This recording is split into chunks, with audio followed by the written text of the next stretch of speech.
And this is a Fox News alert. Welcome to Hannity. Tonight, Donald Trump, Hillary Clinton participated in a presidential forum earlier tonight. Now, Clinton went first, where she was asked about a private email server scandal. And once again, well, she came up with a new excuse, spinning the fact that the FBI found it held classified information. Now we got a new excuse. Let's take a look at it. Classified material has a header which says top secret, secret, confidential. Nothing, and I will repeat this, and this is verified in the report by the Department of Justice. None of the emails sent or received by me had such a header. As for Donald Trump, he was asked about the military under President Obama's leadership and used the opportunity to explain how he'd take a much different approach than Hillary Clinton if, in fact, he becomes the commander-in-chief. Have you lost faith in the military commanders? I have great faith in the military. I have great faith in certain of the commanders, certainly, but I have no faith in Hillary Clinton or the leadership. You look at what's happened, and, you know, when she comes in and starts saying, oh, I would have done this, I would have... She's been there for 30 years. I mean, we need change, Matt. We have to have it, and we have to have it fast. Now, this comes as a brand new NBC News poll shows that Donald Trump has a 19-point lead over Hillary Clinton among registered active duty military and veteran voters. Here with reaction from the Trump Organization, Eric Trump and Donald Trump's campaign manager, Kellyanne Conway. You know, I'm watching media coverage. Everybody's getting it wrong. The moment of the night was this. I think that the decision to go to war in Iraq was a mistake.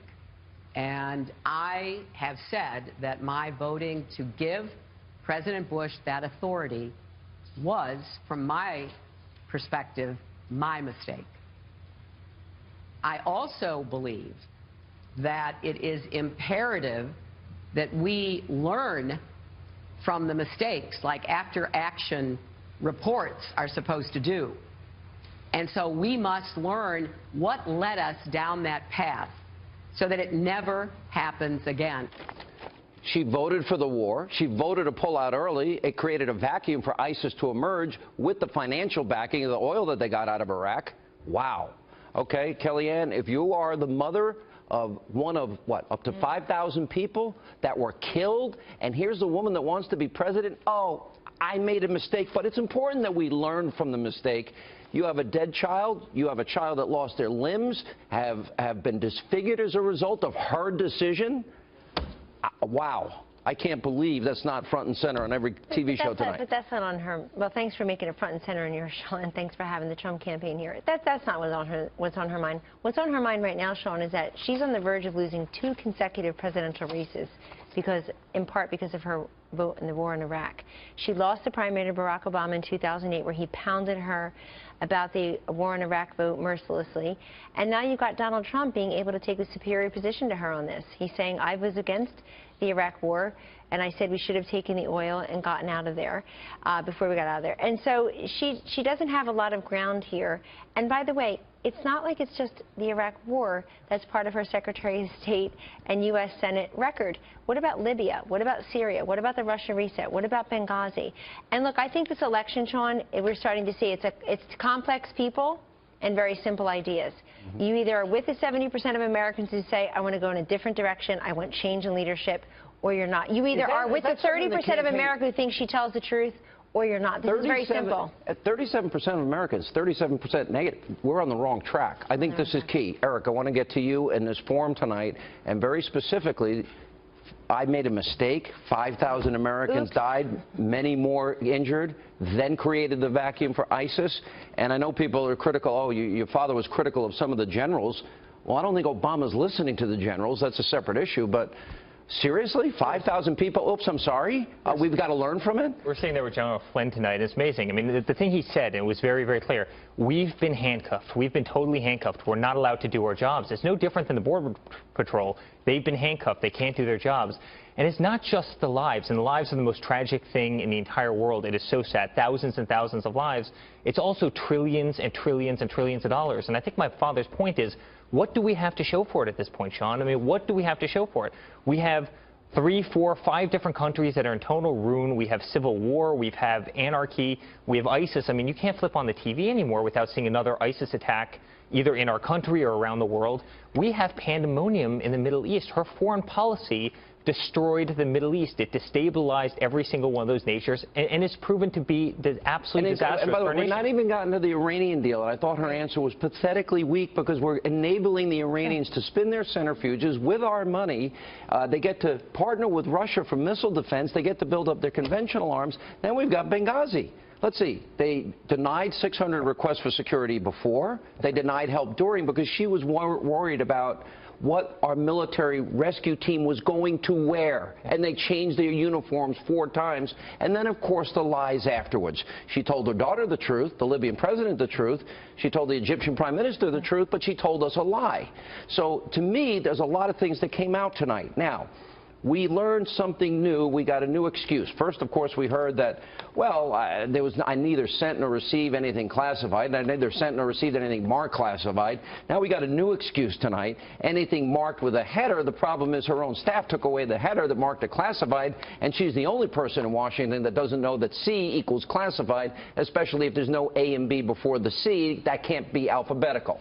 Now, I want to play James Comey responding to Trey Gowdy's question on how Hillary Clinton lied again and again about what the excuses she gave to you, the American people, on the use of this private server. Secretary Clinton said there was nothing marked classified on her emails either sent or received. Was that true? That's not true. There were a small number of portion markings on, I think, 3 of the documents. Secretary Clinton said, I did not email any classified material to anyone on my email. There is no classified material. Was that true? There was classified material emailed. Secretary Clinton said she used just one device. Was that true? She used multiple devices during the 4 years of her term as Secretary of State. Secretary Clinton said all work-related emails were returned to the State Department. Was that true? No, we found work-related emails, thousands, that were not returned. Secretary Clinton said her lawyers read every one of the emails and were overly inclusive. Did her lawyers read the email content individually? No. Wow. She lied. She lied repeatedly. He discovered that she lied. She lied about Benghazi repeatedly. And I'm listening to her tonight, and then her saying what she did about, oh, I was a mistake. Yeah. Well, and the funny thing is, the ironic thing is, Sean, that Matt Lauer couldn't even get to all of Hillary Clinton's foreign policy failures because he had to spend the first 14 minutes, and I credit him for this, on her email server and then on her vote in Iraq. I mean, she was on defense from moment one, and she looked it. I don't think the Clinton campaign could be very happy with tonight's performance. I don't think it looks good for the upcoming debates, and that's not a loop that they're going to want to have rerun and rerun. And I would just remind everybody of one thing. Republicans in the past have been what I call hearing impaired when it comes to doing these hearings, and they don't do a very good job. This was masterful today by Trey Gowdy.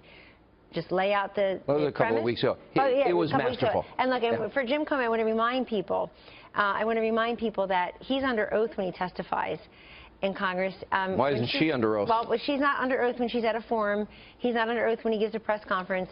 And I think that you're going to see that in the ad.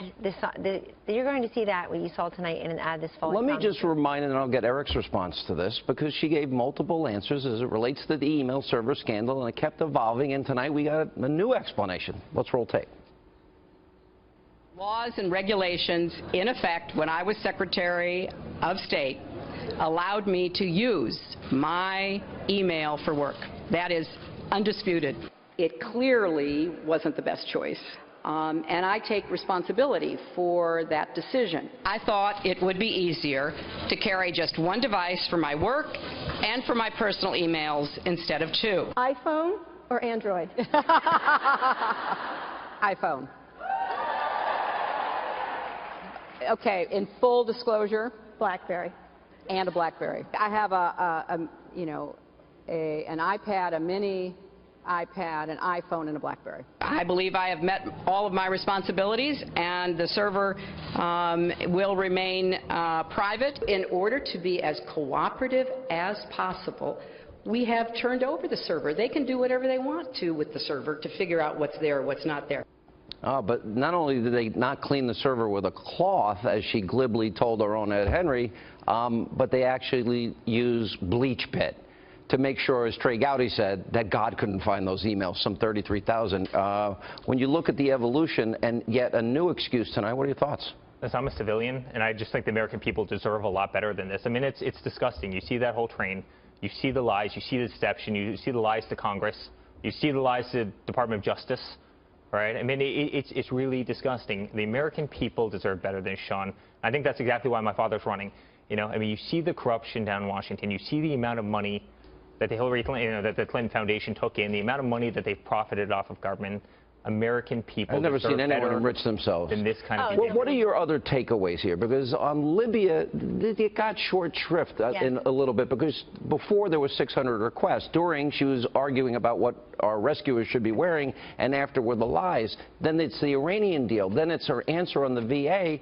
Well, VA corruption still exists today, and they're not waiting 6 days. I think your dad said 6 days. No, they've waited years. People have died because they had 2 sets of lists, and bureaucrats got their bonuses based on creating the second list, which is corruption at the highest level at the expense of our brave men and women. So the fundamental difference between Hillary Clinton and Donald Trump is this, and you can't get it in 1 hour town hall forum tonight, Sean. It's that he's out there giving policy speeches every day. What did he do today? He went down to Philadelphia, went to the Union League, and gave this military preparedness speech on the day that he also is giving 10 items. Commander-in-Chief. Watched it. She didn't do that. So if you want to know what his full plan is as Commander-in-Chief, go read that speech. If you want to know what his plan is on middle-class tax relief, on law enforcement, on communities of color, on defeating radical Islamic terrorists, on education tomorrow. I mean, we're going to have Obamacare coming out. In other words, at least you can see Veterans Reform Act, 10-point plan. She doesn't do that. The liberal media, I can tell already, is fixated on, well, Donald Trump said that he's questioning the general, saying he knows more about ISIS. What's your response to that? No, I think it's crazy. I think my father's exact point has been the generals have been handcuffed. And I said it before. That's how I interpreted it as well. Has been handcuffed, and so have law enforcement across the country, and so have our border patrol across the country. You need to give them the tools that they need to succeed. They've been asking for the tools, and they've been denied those tools. We have amazing military. We have the best military in the world. We have the leaders there to beat ISIS. ISIS isn't. ISIS is a force. But the key is Obama, Kerry, and Clinton don't listen to the generals. That's right. And he mentioned all 3 of them. In fairness to him, I hope people will play the full clip, Eric and Sean, because what Mr. Trump said was, Matt Lauer said, do you have a problem with the military? You questioned it. He said, no, I respect the military. It's President Obama and the leadership that has. We're going to get into that and play it in full. He took on Kerry later on, too. But look, the polls are tightening. I think the Clinton folks are getting nervous. And why are the polls tightening? They called Donald Trump unfit and unpresidential. So you know what's happened? He shows that he's presidential. He goes to Mexico. He's Mexico, Baton Rouge, Detroit, Chief, you name it. Philly today, yeah. Now, America, what's her greatest liability? Her greatest liability is people think she lies for a living. What's happened to that? That's only gotten worse. Well said. They made a mistake. All right. Guys, good to see you both. Thank you. Thank you.